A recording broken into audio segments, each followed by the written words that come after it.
Tony चिड़िया पाठशाला के बाहर अपना आइसक्रीम का ठेला लगाया करती थी। उसके पास सभी पक्षी आइसक्रीम खाने आया करते थे। वह उन्हीं आइसक्रीम को बेचकर मुनाफा कमाती थी और अपना घर चलाती थी। परंतु एक दिन टुनटुनी नामक एक चिड़िया उसकी प्रतिस्पर्धा में आ जाती है और वह भी पाठशाला के बाहर आइसक्रीम का ठेला लगाने लगती है। जब यह टोनी देखती है तो उसे बहुत गुस्सा आता है। वह टुनटुनी के पास जाती है और कहती है, बहन, तुम्हें पता है ना कि यहाँ पर मेरा ठेला लगता है आइसक्रीम का। तुम जानबूझकर मेरी प्रतिस्पर्धा में आई हो ताकि मुझे नुकसान हो। नहीं नहीं, आप गलत समझ रही हैं। मेरी ऐसी कोई भी मंशा नहीं है। चुप करो, मुझे कुछ नहीं सुनना और ये आइसक्रीम का ठेला यहाँ से हटा लो। नहीं नहीं, मैं आइसक्रीम का ठेला नहीं हटा सकती। ठीक है, अगर तुम आइसक्रीम का ठेला नहीं हटाओगी तो मैं तुम्हारी सारी आइसक्रीमें तोड़ दूँगी। टोनी उसका ठेला तहस नहस करके चली जाती है। बेचारी टुनटुनी उदास हो जाती है और सोचने लगती है, मैंने कैसे कैसे करके कर्ज लेकर ये ठेला खोला था और इस टोनी ने मेरी सारी आइसक्रीम तोड़ दी। अब मैं क्या करूँगी? अब तो मैं और भी कर्जे में डूब गई हूँ।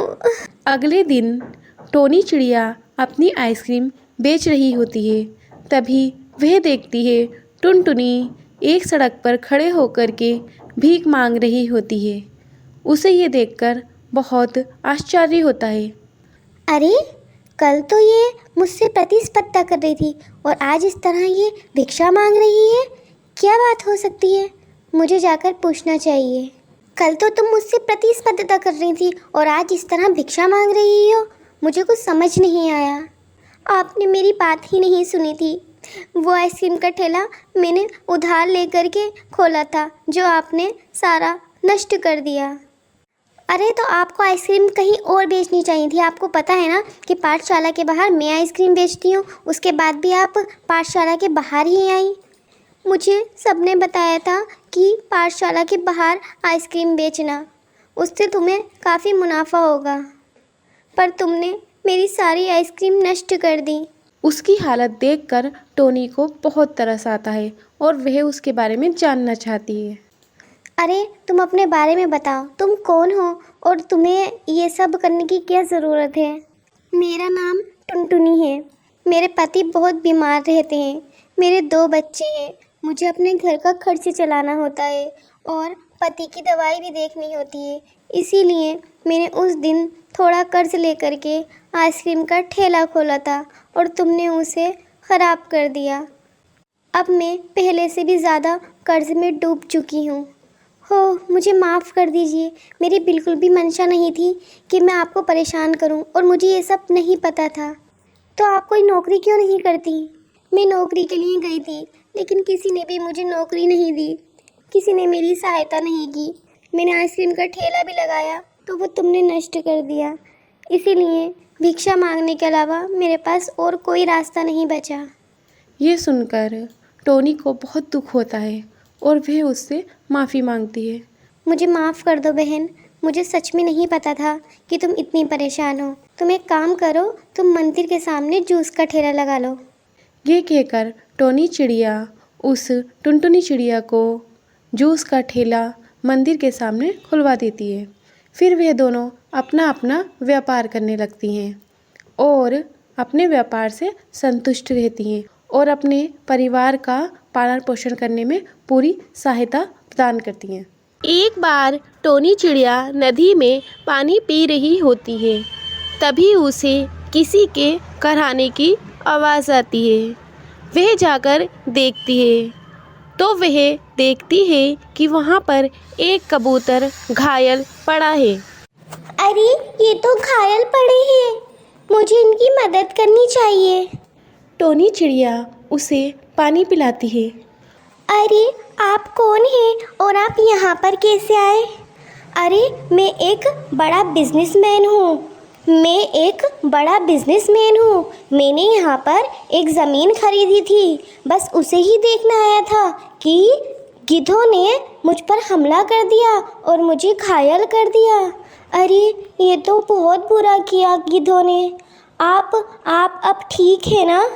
हाँ, मैं अब ठीक हूँ। तुमने मेरी मदद की, उसके लिए तुम्हारा बहुत बहुत धन्यवाद।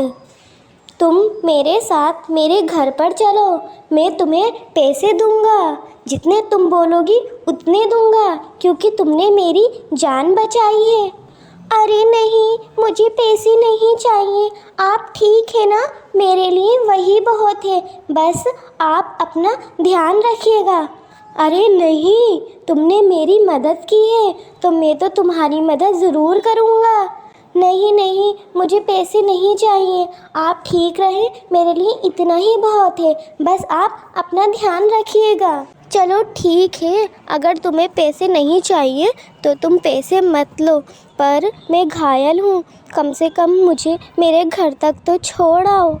हाँ ठीक है, मैं आपको आपके घर छोड़ आती हूँ। टोनी चिड़िया उस बिजनेसमैन को उसके घर छोड़कर आती है। अरे मुझे पता है तुम मुझसे पैसे नहीं लोगी, क्योंकि तुम एक खुददार चिड़िया हो। लेकिन मैंने तुम्हारे घर के पास कुछ बैंगन की ज़मीन खरीदी थी। लो, अब ये तुम्हारी है और उसके बैंगन भी तुम्हारे हैं। अरे नहीं, आपको ये सब करने की कोई ज़रूरत नहीं थी। मैंने तो आपकी मदद इंसानियत के नाते की थी। हाँ, ठीक है, लेकिन आज से ही तुम्हारे हुए। टोनी चिड़िया उन खेतों में जाती है।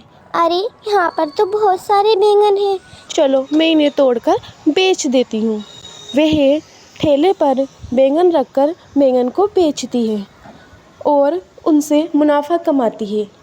अरे इससे तो अच्छा खासा मुनाफा हो रहा है।